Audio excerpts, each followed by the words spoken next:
One land, two peoples. 100 years of struggle. This is the story of the Israel-Palestine conflict, a story shaped by faith, identity, power, and pain. To understand what's happening today, we need to go back to where it all began.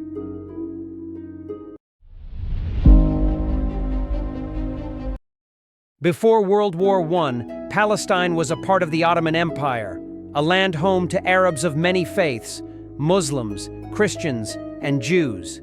But in 1917, the winds of change began to blow. The British issued the Balfour Declaration, promising to support the creation of a Jewish national home in Palestine. It was a turning point, one that sparked decades of tension, fear, and uncertainty. In 1948, the State of Israel was declared. For the Jewish people, it marked independence, a homeland after centuries of persecution and the horrors of the Holocaust. But for the Palestinians, it became al-Nakba, the catastrophe. Over 700,000 were expelled or forced to flee from their homes. Towns were emptied, lives uprooted, a nation in shock. The new state was immediately at war with its neighbors.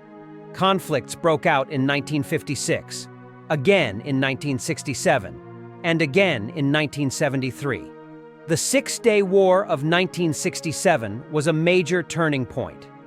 Israel captured Gaza, the West Bank, and East Jerusalem, territory still at the center of the conflict today. With every war, the map changed, and the divisions deepened.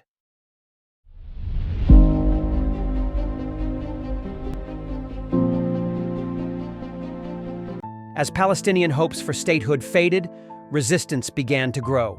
The PLO, the Palestinian Liberation Organization, rose to prominence, led by Yasser Arafat. Later, Hamas would emerge. In 1987, the first intifada, or uprising, erupted. Then again in 2000, the second intifada. Stones were thrown, bullets fired. These weren't just protests. They were cries of a people under occupation, living through loss. In the 1990s, there was a flicker of hope. The Oslo Accords promised peace, a two-state solution. Leaders shook hands.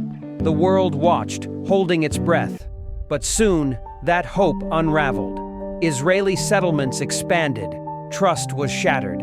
Assassinations, bombings, more walls, more war. And the dream slowly faded.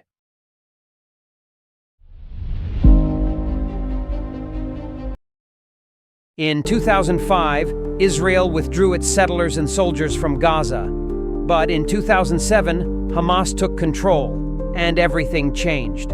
A blockade followed. Airstrikes, rockets, retaliation. 3 major wars in less than a decade. Homes destroyed, lives shattered. Gaza, just 25 miles long, became a cage of suffering. Today, 2 million people live under siege, where electricity, clean water, and hope are scarce. Jerusalem, a city sacred to Jews, Christians, and Muslims alike.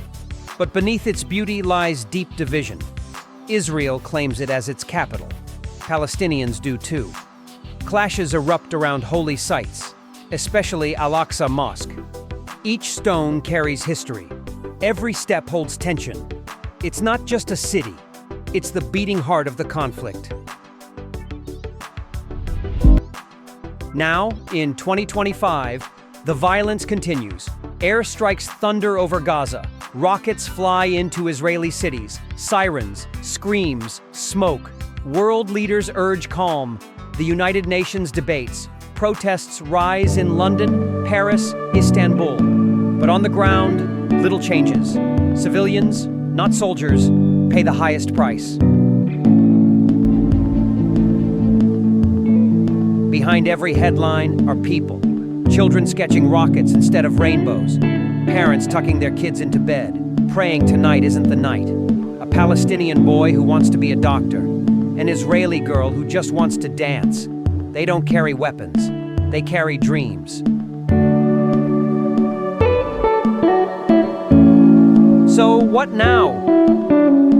The path ahead is uncertain. But one truth remains. Until justice is done and humanity is honored, peace will stay just out of reach. But perhaps, in the voices of the young, in the hands of the healers, in the hearts of the hopeful, the seeds of peace have already been planted.